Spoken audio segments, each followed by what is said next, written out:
Bikin mango popsicle mumpung lagi musim mangga nih, cuman 3 bahan aja. Pertama aku kupas dulu, aku pakai peeler dari Idealef ya, dia satu set sama pisaunya, tajam banget kayak begini. Lalu aku potong pakai pisau Idealef tajam juga, dan ini nggak terkelupas walaupun kita asah ya.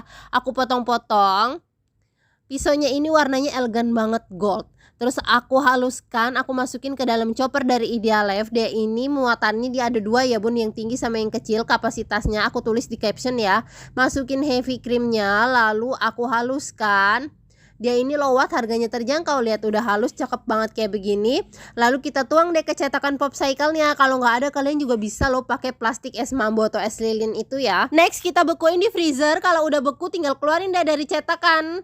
Lihat, lucu banget. Cuman 3 bahan aja udah bisa jadi cemilan enak. Dia nggak keras ya bun, teksturnya ini lembut.